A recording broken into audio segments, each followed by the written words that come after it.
High, আমি প্রিয়াঙ্কা। তোমরা দেখছো প্রিয়াঙ্কা সরকার ভ্লগস। আজ একটি নতুন রেসিপি নিয়ে তোমাদের সামনে হাজির হয়েছে। রেসিপিটি কি বলো তো বন্ধুরা? পাটিসাপটা পিঠে, নলেন গুড়ের সন্দেশ দিয়ে বানানো পাটিসাপটা পিঠে। আমি এখানে সন্দেশটি একটি পাত্রে রেখে দিয়েছি আর এদিকে একটু ব্যাটার করে নিয়েছি। প্রথমে দুধটা ভালো করে জ্বালিয়ে তার মধ্যে অ্যাড করেছি ময়দা, চালের গুঁড়ো, গুড়, একটু লবণ।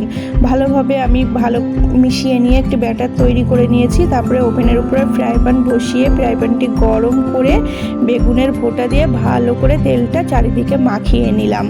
এই যে তারপর আমি গোলাটা দিয়ে গোল আকারে একটা শেপ বানিয়ে নিলাম।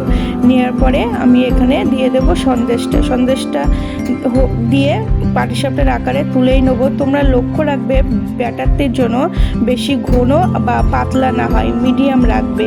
আর এই পাটিসাপটা পিঠে কিন্তু নারকেলেরও হয়, তোমরা চাইলে নারকেলেরও করতে পারো।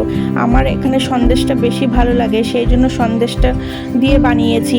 একে একে দেখো অনেকগুলো পাটিসাপটা আমি পিঠে বানিয়ে তুলে নিয়েছি। দেখতে কিন্তু অসাধারণ লাগছে। আবার আমি বেগুনের ফোঁটা দিয়ে ভালো করে তেলটা মাখিয়ে আবার একটা দেব। এই যে ব্যাটারটা দিয়ে ভালো করে গোল করে নিয়ে সন্দেশটা দিয়ে আবার পাটিসাপটা রেডি করে নিলাম। খেতে কিন্তু অসাধারণ লাগে। কাদের কাদের ভালো লাগে বন্ধুরা একটু কমেন্ট করে জানিও তো। আর এই পাটিসাপটা পিঠে কিন্তু শীতকালেই বেশি ভালো লাগে, গরমের সময় এতটা ভালো লাগে না। পাটিসাপটা পিঠে খেতে কিন্তু অসাধারণ লাগে। আমার তো দেখে তো খেতেই ইচ্ছা করছে।